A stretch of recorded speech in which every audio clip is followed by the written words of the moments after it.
En clave de.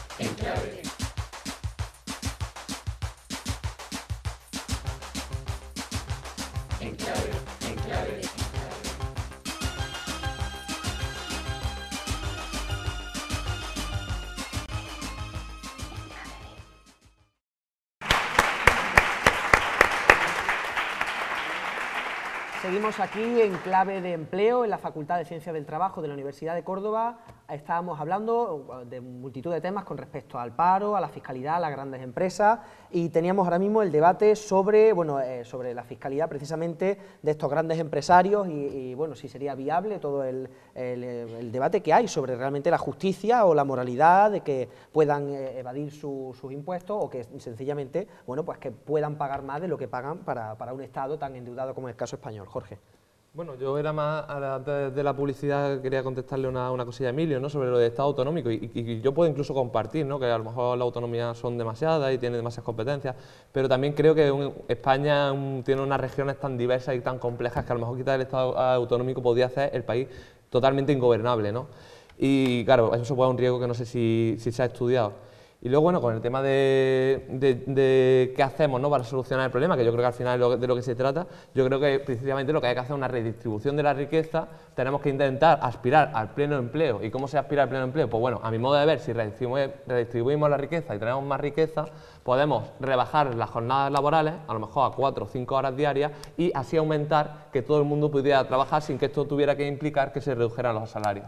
Porque habría una mejor fiscalización, combatimos el fraude fiscal, aumentamos las tasas impositivas a las grandes fortunas, tenemos más recaudación y por lo tanto podemos redistribuir mejor la riqueza y acabar con el problema del paro. Pregunto brevemente, si queréis, una ronda rápida.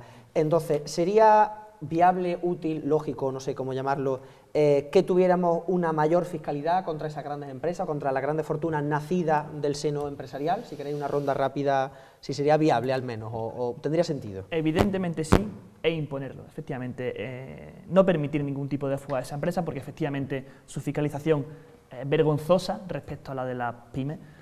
Y una vez impuesta, o sea, está demostrado que hay un tremendo desbarajuste en cuanto al reparto de la riqueza por la empresa, efectivamente. Entonces, si se impone ese aumento de la fiscalidad, a la larga esas propias empresas se verán favorecidas por un aumento inherente del consumo, que bueno, así mencionado a grandes rasgos parece inexplicable, tampoco soy un experto en economía, pero está demostrado que mediante un reparto de la riqueza, que implicaría con ese aumento de la fiscalidad de las grandes empresas, favorecería al total de la población. O sea, a grandes rasgos sí, por supuesto que sí. Jorge. Bueno, yo evidentemente estoy totalmente de acuerdo en que fiscalizar más a las grandes empresas es que es una obligación, porque es que lo otro es una aberración, ¿no? Porque la gran empresa dice, mire, mi salario, lo que yo declaro como salario son 2.000 euros al mes. Y sobre esos 2.000 euros que es tu nómina, sí que te retienen, ¿no? Te retienen, pues yo no sé cuál es la tributación normal de una persona media, ¿no? Pero creo que a un 30, un 40%. Sin embargo, lo que no tributa a ese nivel, es decir, con un 40%, son sus beneficios. Entonces, claro, ahí está el juego. Hay muchas grandes fortunas que lo que hacen es que se ponen un salario muy bajito, por lo cual la pagan muy pocos impuestos y luego sobre los beneficios prácticamente no hay fiscalización, o si la hay es bajísima, es del 1%. Entonces, claro, que de donde viene la gran masa de dinero es lo que está menos fiscalizado, me parece, bueno, una aberración. Yo creo que sí, que es necesario, y cuando hablamos de esto no se trata de llegar irrumpiendo como un elefante en una cacharrería y directamente aprobar leyes para fastidiar a estas empresas. Simplemente se tiene que negociar con ellas. Si se está dicho aquí que a lo mejor se irían del país, pues bueno, se llega a una negociación para que no se vayan del país. Mientras estas empresas sigan teniendo rentabilidad y sigan teniendo beneficios en España, no creo yo que quieran irse. Entonces, no se trata de imponerse, se trata de llegar a una negociación y de dar una solución. Es que eso, mientras la empresa tenga beneficios, no se va a ir de España. Lo que hay que hacer es fiscalizarla bien, que tenga un buen control, que haya unas instituciones públicas que funcionen. Y también me gustaría hacer un brevísimo apunte sobre lo que ha dicho Jorge de reducir las jornadas laborales, porque Jorge, yo te hago un experimento. Pon en la pyme de mi padre, ¿no? Si él tiene si tiene ahora mismo un trabajador que tiene unas cotizaciones sociales, se le reduce la jornada, igual tiene contratados. Eso duplica el coste de las cotizaciones sociales. Y a lo mejor para mi padre es inasumible contratar a ese trabajador. Es que más del 90% de nuestras pymes, si miras su pyme, su balance, perdón, están hasta aquí. No pueden asumir sus pagos. Entonces, si tú haces eso de reducción de jornada, es que muchas se verían al cierre. Y al final, esa medida que parece tan buena, lo que va a generar es muchísimo más paro. Bien, pues si os parece nos vamos al otro lado de la vida social con respecto a la productividad. Hablemos de sindicatos. Aquí podríamos estar hablando también, pues como todo, vamos muy rápido. En España hay alrededor de una 50 de sindicatos, toda vez que, bueno, saben ustedes que en el franquismo existían lo que llamamos los sindicatos verticales, que agrupaban a trabajadores, a gerentes, empresarios e incluso el propio Estado. Obviamente con la democracia llegaron los sindicatos libres, lo que podríamos entender más gremiales. Sin embargo, es verdad que los dos más conocidos son Comisiones Obreras y UGT, porque aglutinan en torno a ellos a la mayor número de trabajadores. De ello, además, tenemos constancia de que, evidentemente, Comisiones Obreras es el más fuerte de ellos. Sin embargo, es cierto que esta visión con la que nacen los sindicatos, de velar por la seguridad, por el bienestar, porque se respeten los derechos de los trabajadores, en los últimos tiempos, y digo últimos tiempos, pues ya incluso semanas, se ponen en entredicho, por ejemplo, en el escándalo de las tarjetas Black de Bankia, legales aparentemente. Había en torno a una 40 de representantes políticos, pero también 10 representantes de los sindicatos, en concreto 6 por Comisiones Obreras y 4 por la Unión General de Trabajadores. O que, por ejemplo, en el caso de los ERE fraudulentos, aparte de políticos, aparte de empresarios, están imputados, por ejemplo, uno de los más altos cargos del secretario general de Comisiones Obreras, igualmente un representante de UGT de Sevilla, de Comisiones Obreras de Sevilla y de UGT Andalucía, es decir, aparte de otros 16 imputados relativos a los sindicatos. Lo que estamos viendo, probablemente, hablando de si los sindicatos conservan su papel de velar por el derecho de los trabajadores o se han visto envueltos en este ambiente acomodaticio del que también padecen los políticos, de esta burguesía del poder que prolonga muchos años en un cargo y realmente, probablemente el miembro sindical de a pie, evidentemente, no tiene mucho tampoco que ver con el gran dirigente. Abrimos también el debate, el papel de los sindicatos en la actualidad. Sí, bueno, ya vemos, lo has dicho tú antes, además creo, Díaz Ferrán, presidente de la patronal, también está en la cárcel. Aquí se unta de todo menos mantequilla, entonces creo que el problema ya es que estamos llegando a un punto en el cual la moral ha desaparecido y se queda en los libros. Da pena reconocerlo y no tenemos datos de ellos fehacientes, pero se está demostrando que hasta esa gente que salía, sobre todo en la época del gobierno del PSOE, esos 8 años, que se salía a proteger al trabajador a la trinchera, da igual lo que se echara enfrente, se echa de menos. Yo llevo mucho tiempo sin ver en la televisión esa protección del trabajador de hace no tantos años, entonces efectivamente estamos volviendo a la época del patrón y del esclavo, casi, es decir, en la cual el asalariado no tiene ningún tipo de defensa a nivel nacional. Y esto es como un diente de sierra, o sea, parecía de repente que subimos, bajamos, y ya estamos en un claro descenso en el cual el asalariado no goza de protección a nivel institucional y ahí lo estamos viendo, o sea, se habla mucho de los presidentes de la comunidad autónoma, pero es que estamos viendo que hasta los obligados a defender al trabajador se lavan las manos y yo creo que con mucho billete en el bolsillo. Hombre, yo pienso... No, yo entiendo que los sindicatos son tan indispensables ahora como lo han sido siempre, ¿no? Porque es la única elemento o herramienta que tienen los trabajadores para reivindicar sus derechos, porque tenemos que entender que una relación laboral no es una relación de igual a igual.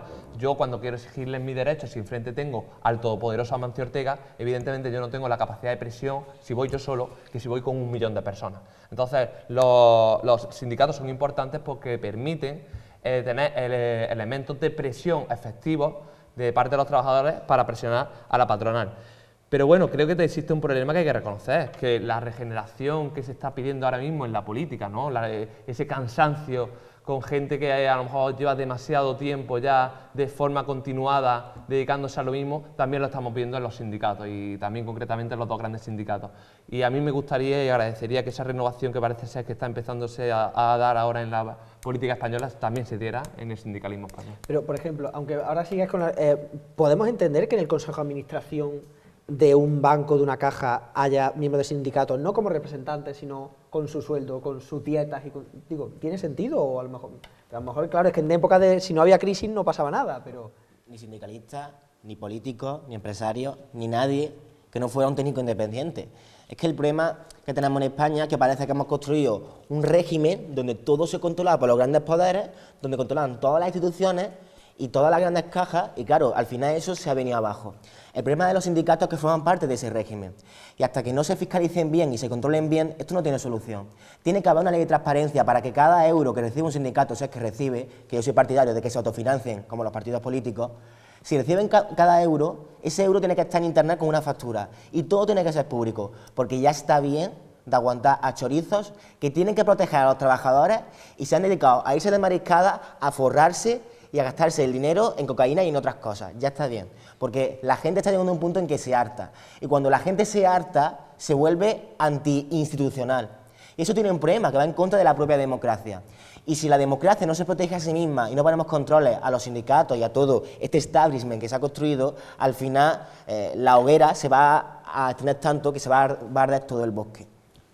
Estoy de acuerdo con él en que ahora se ha creado ya un tejido en el que todos políticos, banqueros, sindicalistas están todos juntos. Entonces deben aplicarse las mismas medidas que se están aplicando en la política, en la nueva política que se está creando ahora mismo, lo mismo debe darse en los sindicatos, ya que nuevos tiempos requieren nuevas ideas y los sindicatos han demostrado ante esta crisis que son ineficientes y que no han sabido acampar con ella. Pero si mantenemos, por ejemplo, entendiendo que puede ser más justo, más democrático que los partidos, o en este caso los sindicatos, no reciban ningún tipo de financiación del Estado, ¿no corre el riesgo de que la estructura sindical se caiga y que el origen, que es proteger al trabajador, se pierda también porque no hay suficientes cuotas como para mantener una estructura sindical seria? Pregunto. Digo que, evidentemente, si la ley establece que los partidos y los sindicatos se financian por el Estado, es porque tienen que darle una solidez institucional, entiendo. El tema de la financiación del Estado y el peligro que conlleva es que si el Estado te financia, tú dejes de hacer cosas porque el Estado no te vaya a financiar. Si esto estuviera de alguna forma bloqueado o estuviera blindado, de tal forma que la prestación siempre es la misma y no se puede alterar independientemente de quién esté el gobierno, ya no habría este juego de yo no puedo hacer esta manifestación, vaya que me quitas tú el respaldo. Y yo quiero hacer una incisión pequeñita en lo que ha dicho Emilio, con el que suelo polemizar bastante, pero siempre de buen grado, en el que estoy bastante de acuerdo en todo. Los corruptos a la cárcel, sean sindicalistas, sean políticos, transparencia 100%, totalmente de acuerdo que hasta el último euro tiene que estar fiscalizado, pero cuidado con hacer parecer o hacer ver que todo el sindicalismo es corrupto, porque dentro del sindicalismo hay muchísima gente, millones de personas, y evidentemente no todos son corruptos, igual que todos los políticos tampoco son corruptos, porque aquí estamos muchos que nos dedicamos también a la política en nuestro tiempo libre y, hombre, de corruptos creo que tenemos poco, ¿no? Entonces, cuidado con las generalizaciones, simplemente. Y los sindicatos han cumplido un papel muy importante en la historia de la democracia española, ¿eh? De todas formas, creo que no el principal punto de la cuestión, es decir, los sindicatos poco pueden hacer ante una ley, que al fin y al cabo ellos juegan con la ley, ¿no? Con la flexibilidad legal que le da el gobierno. Y ante un despido tan sencillo, ante un salario mínimo tan bajo, ¿qué puede hacer un sindicato? Es decir, todo parte del gobierno. Entonces, cuando se establecen una medida mínima de decencia para el trabajador, entonces ahí entra en juego ya la negociación de los sindicatos. Pero todo debe partir de un punto en el cual, pues, creo que podríamos dar ya ese salto, ¿no? A salario mínimo, salario máximo, un poquito ese juego de gobierno que tiene desprotegido al trabajador. Pues, precisamente hablando del salario mínimo, salario máximo, enlazamos con lo siguiente. ¿Saben ustedes el concepto de salario mínimo interprofesional? Nace sobre todo a finales del siglo XIX con respuesta, bueno, a la explotación industrial de la segunda revolución industrial y sencillamente pues, una figura para proteger que ante una jornada completa y un trabajo que requiera la plena dedicación, pues los trabajadores tengan un salario mínimo asegurado. Realmente en España tenemos un salario mínimo que está en torno a los 752 euros al mes, que si lo dividimos con las pagas extras realmente se nos queden 645 euros al mes más las dos pagas extraordinarias. Sin embargo, en España estamos muy por debajo de los más de 1.000, algunos casos casi llegando a 1.900 euros de salario mínimo interprofesional que tienen Luxemburgo, Bélgica, Holanda, Irlanda, Francia, Reino Unido, Estados Unidos o incluso nos supera Eslovenia. Por ejemplo, Alemania no tenía salario mínimo interprofesional hasta su aprobación en 2013, que entrará en vigor en 2015, y sin embargo se cobrará la hora 8,8 euros y medio, mientras que el salario de cada español es de 5 euros. En 2011 y 2012, además, el Gobierno congeló por primera vez desde que existe la reposición, la revalorización del salario mínimo interprofesional. Incluso, pero de otro punto, sin embargo, hay una escuela neoliberal que apuesta por la desaparición del salario mínimo porque se pierde competitividad y se pierde de alguna manera bueno, el esfuerzo o la competencia, libre competencia entre los sueldos y entre las empresas sobre todo. Necesitamos ponernos a la par que Europa, es una figura que hay que revisar. ¿Qué pensamos del salario mínimo? Bueno, yo creo que al principio lo primordial es que al compararnos con otros países tenemos que tener también en cuenta la capacidad adquisitiva de cada país. Es decir, puede que estemos bajo la media, pero hay que ver qué precio hay en esos países y realmente sí, porque en un país como Alemania vivir con el salario mínimo español sería imposible. ¿Pero podemos vivir con el salario mínimo español en España? Eso también es muy difícil. Y yo creo que debe seguir existiendo porque eso te da al menos una mínima seguridad para el trabajo que tú estás haciendo. Yo creo que en una época de crisis en la que hay tanto paro, si quitamos el salario mínimo, lo que va a dar lugar es una empleabilidad por un dinero mínimo. No, pero si quitar el salario mínimo no lo hablamos de subirle el salario mínimo, o sea, eliminarlo es lo que faltaría ya. El problema es que nos rodeamos con países como Polonia, como Eslovenia, como Grecia. O sea, estamos hablando con la cola de Europa, cuando nuestros principales rivales en cuanto tal deberían ser Inglaterra, que creo que está en 1.200, 1.300 euros mínimo el salario mínimo. Es evidente, mira, yo soy árbitro de fútbol los fines de semana y para mí es un dinero para pagar mi hobby. Y es que, por desgracia, sin hablar de cantidades, supera el salario mínimo interprofesional. Con eso no se puede vivir, con eso no se puede pagar ni un alquiler, ni una comida. O sea, es vergonzoso, es insultante al trabajador que el salario mínimo esté en la cifra en la que está en España. Con eso en España no se puede vivir. Mira, con 645 euros al mes no se vive, se sobrevive.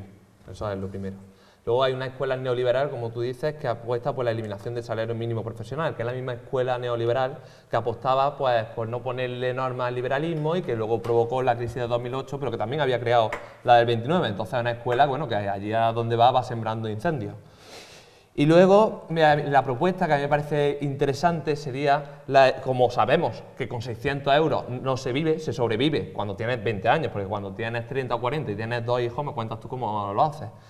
Lo que habría que hacer, a mi modo de ver, es ligar salario máximo y salario mínimo, porque al ligar el salario mínimo al salario máximo, evidentemente verás tú cómo se subía el salario mínimo, porque la gente que cobra más o los grandes empresarios, pues preferirían subir el salario mínimo a ellos de repente, pues cobrar muy poco, ¿no? Entonces, además creo que con esta medida solucionaríamos otro gran problema de la sociedad española que se está acrecentando en estos tiempos, que es el tema de la polarización, ¿no? Que cada vez haya menos ricos, más ricos y que cada vez haya más número de pobres, ¿no?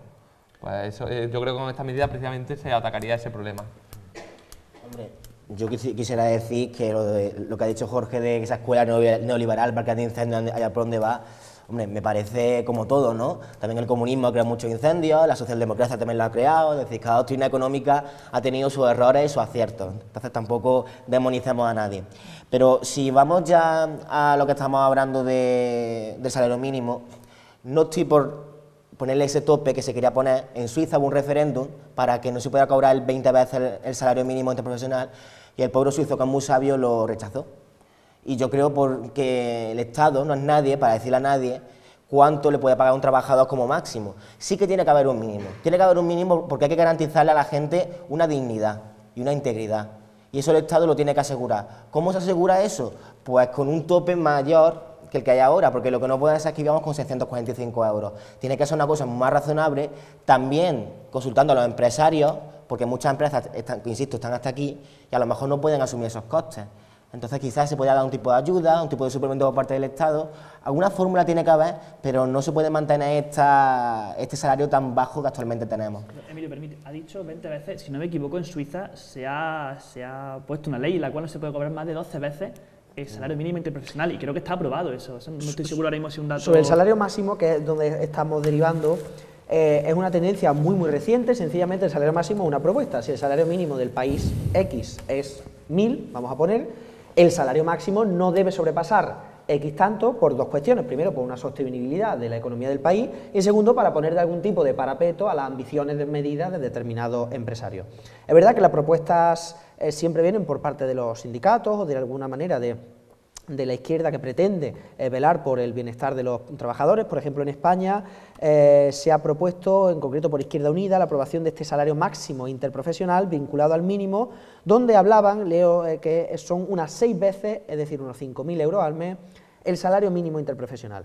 De manera que en algunas formaciones, como por ejemplo Podemos, no solo hablan del salario máximo, sino que además, o el salario mínimo, sino que además hablan de esta renta básica universal, que es otra de las cuestiones que están por ahí dentro de esta cuestión, simplemente para limitar la riqueza. Emilio, quizá habría una de las cajas, de los truenos más interesantes. ¿Puede un Estado, por muy capitalista o liberal que sea, poner un límite a las ganancias empresariales? ¿Puedo? Sí, sí. Mire, te voy a explicar por qué sí, ¿no?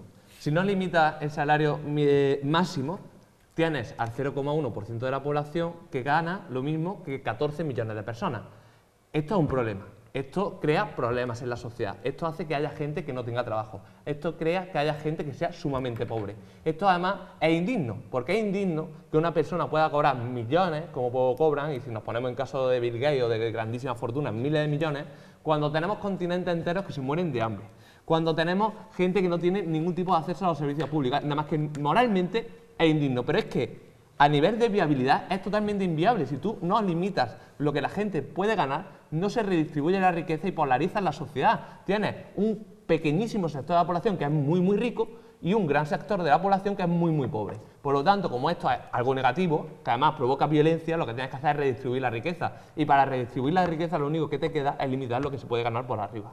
Bueno, para mí es algo muy peligroso. Una persona cuando entra en un mercado laboral quiere ganar todo lo que pueda, o sea, su aspiración es ganar lo máximo. Y si tú le estableces previamente un límite, yo creo que eso da lugar a una fuga de capital tremendo. El caso lo tenemos en el fútbol. O sea, creo que es un ejemplo muy bueno, porque para bien o para mal, un futbolista puede ganar cantidades de escándalos, es cierto, ganan burradas.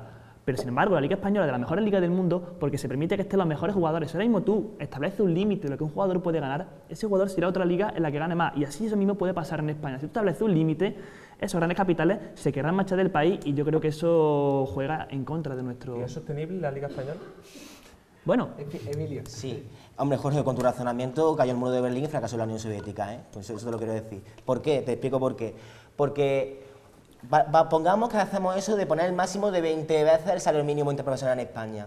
Eso son 12.000 euros al mes. Y hay profesiones que valen mucho más que 12.000 euros. Trabajadores muy válidos, grandes empresarios, grandes genios, grandes cabezas, que se irán a otros países. Porque además, si tú tratas como iguales a gente que no lo son, porque es más capaz, reduce la productividad, porque no le da incentivo a la gente para que se esfuerce más, para que estudie más, para que trabaje más, para que aprenda más. Si tú haces lo que tú dices y limitas esa riqueza máxima que una persona puede aspirar, le quitas incentivo al Estado, la economía pierde productividad y al final pasa como pasó en la Unión Soviética, que fracasa el modelo porque se colapsa. Yo estoy porque no se pongan topes, que haya un mínimo, sí, para que la gente tenga dignidad, pero que no se le corten las alas a la gente que puede dar más y que puede trabajar más. De todas formas, yo quería también aclarar que dices que si los trata como iguales, realmente no los está tratando como iguales. Ellos están ganando más. Estamos discutiendo sobre si debemos limitar cuánto ganan, pero como iguales no se están tratando. Por poner un dato, por alimentar la polémica, si Amancio Ortega dejara de ganar dinero hoy, gastando 1 millón de euros al día, necesitaría 172 años para agotar su fortuna.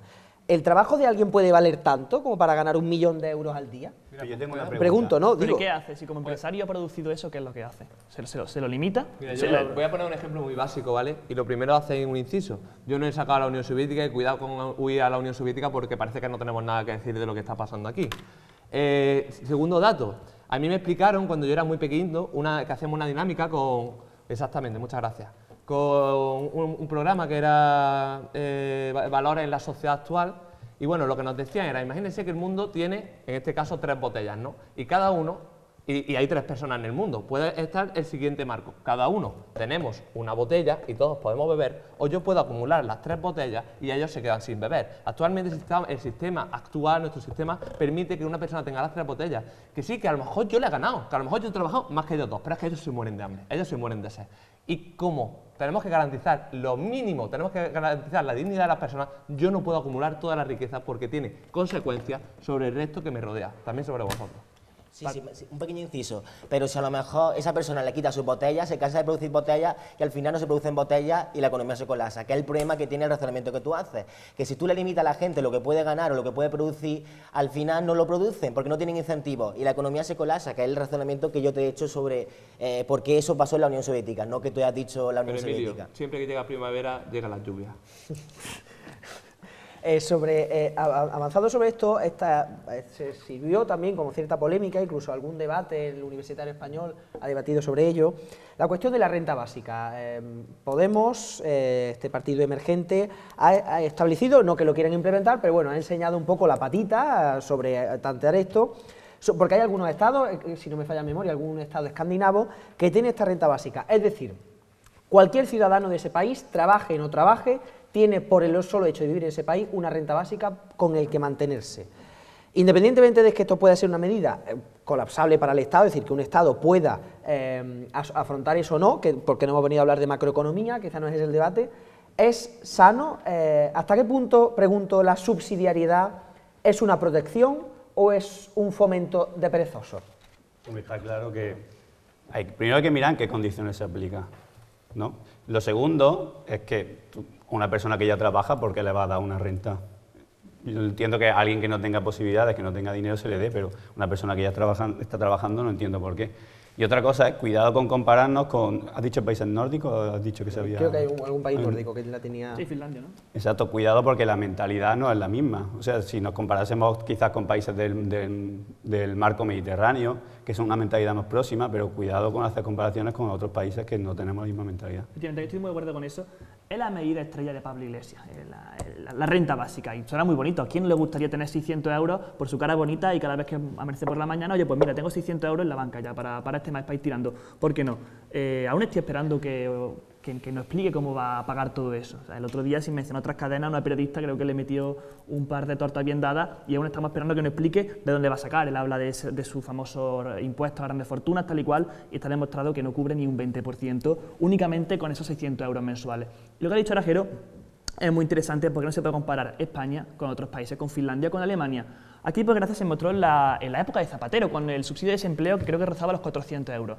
¿Qué le pasa? El español se sienta, se toma su café y hace sus cuentas. Dice, vamos a ver, si trabajando cobro 800 o 1.000 euros al mes y sin trabajar cobro los 440, más esto que cobro en B son otros 200, ¿a mí qué sentido me tiene darme de alta o seguir cotizando si cobrando un poquito menos no muevo un dedo? Pues es el problema. Yo, por desgracia, aunque me mejoró de reconocerlo, pero España es un país de gente que la ley del mínimo esfuerzo. Si en Alemania quizás funcionara, pero es que en España la gente, mientras menos trabaje, mejor. Y si le pones 600 euros, aquí, disculpe, pero no se enciende ni una sola fábrica por las mañanas. Y un inciso. El programa de Podemos, o sea, que se la potita nada. Podemos llevó su propuesta en su programa electoral, daremos una renta básica a todo el mundo por el simple hecho de ser ciudadano. Eso es lo que ya Podemos, o sea, que le va a dar una renta básica a Amancio Ortega, a las Coprovis, porque también son ciudadanas, ¿no? O sea, algo totalmente disparatado. Eso nos costaría un dinero que no tenemos, primero, porque se estima, si se hace bien, y no como proponía Podemos, sino que se aplica a gente que realmente se tiene que aplicar, nos costaría 145.000 millones de euros al año.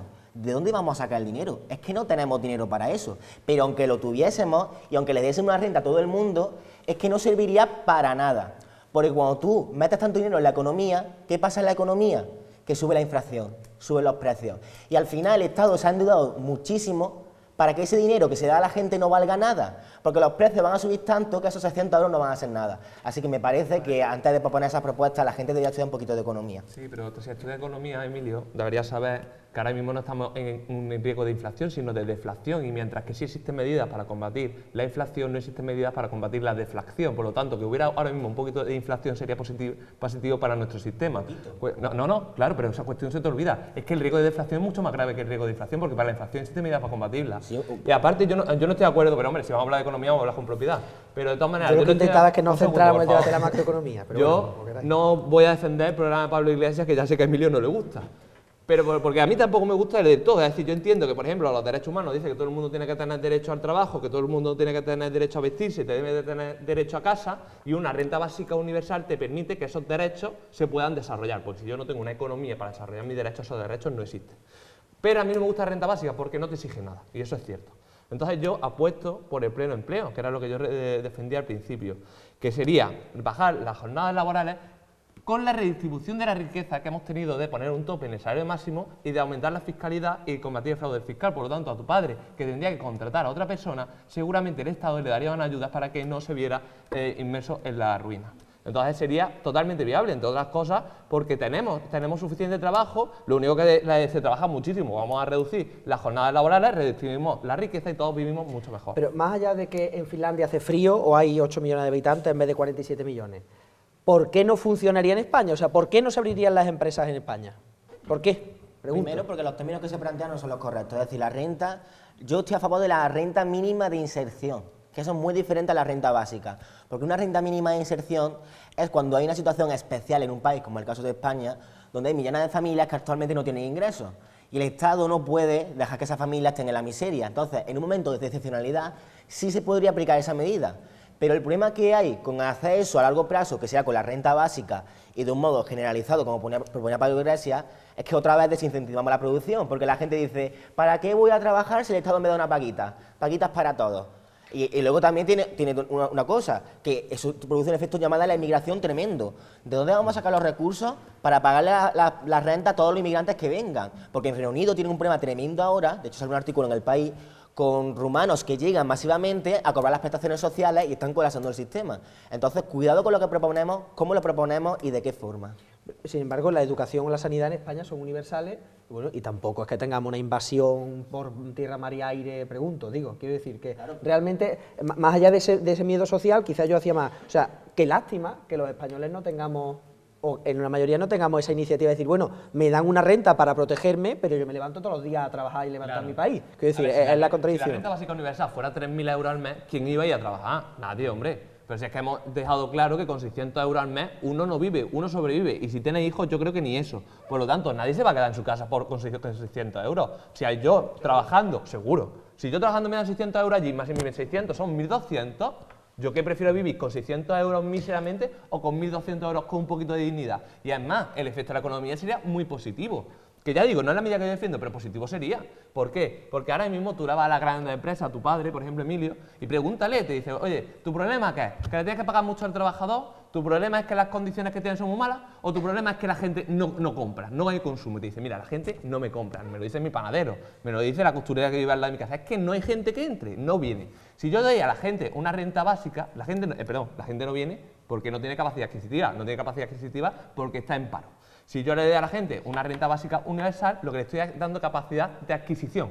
Si yo le doy a la gente capacidad de compra, van a comprar productos. Si compran productos, la producción de la empresa sube. Y como aumenta la producción de la empresa, las empresas tienen que emplear todavía más gente para dar salida a esa producción. Por lo tanto, vemos que los peligros son tantos y el peligro que es mayor que tiene caer de la inflación, hay medidas que la podrían combatir y encima estamos en un momento con riesgo de deflación, que sería positivo para nuestra economía. Un momento, Jorge, eso que dices está muy bien como teoría keynesiana en los años 30, pero es que estamos en 2014 y es que ahora vivimos una economía globalizada. Entonces puede pasar que al incrementar la capacidad adquisitiva de la familia, compren a empresas extranjeras, al final el dinero se nos vaya fuera y entonces al final tu medida no tenía efectividad. Así que, insisto, cuidado con lo que proponemos, que es muchísimo más complejo de lo que se cree y cuando tú inyectas tanto dinero en la economía, igual se te pasa la tasa de inflación, te suben los precios e insisto, al final esa renta no te vale nada. Keynes es de los años 30, pero Hayek es de los 20 y Keynes revolucionó la crisis del 30 y Hayek creó la de 2008, cuidado. Es decir, que ha habido una escuela que ha atendido a solucionar las grandes crisis económicas y ha habido otra que lo que ha hecho ha sido crearlas normalmente. Sin ser, evidentemente, ni siquiera entendido en derecho laboral, la medida, entendía yo, de la renta básica no era tanto por generar una medida económica como para, si el ciudadano sabe que tiene asegurado 600 euros, no va a aceptar una porquería de trabajo por 700. Es decir, era más un espoleo a que los empresarios dejaran de dar unos sueldos miserables. Entiendo yo. ¿Eso soluciona el problema o tampoco? O ni siquiera, entiendo. Hay una dicotomía que lo he comentado antes con el subsidio del desempleo. Hay dos ramas. La que critica la renta básica, que básicamente dice que en la época de Zapatero se demostró que cuando hay un subsidio de desempleo desmotiva que la gente busque trabajo. Y luego, por otro lado, que hablan del hecho de que sea incondicional, lo que hace justamente lo contrario. El saberte ya seguro, poseedor de esa cantidad incondicional en el periodo prolongado, lo que hace con el tiempo es como incentivar a esa persona, sabiendo ya que tiene esos 600, como ha dicho, pues, bueno, partiendo de esa ganancia acumulativa, pues salimos efectivamente a seguir incrementándola y efectivamente, por ende, el empresario tendrá que tener un salario mínimo que increciendo para que tenga sentido la contratación laboral, si no tendrá sentido. Pero hay muchas cosas que juegan en contra, pero si es que el problema no es la renta básica sí o no, si ojalá que fuera que sí, el problema es el cómo. Y a día de hoy está demostrado que es muy complicado poner renta básica sin que España se desplome.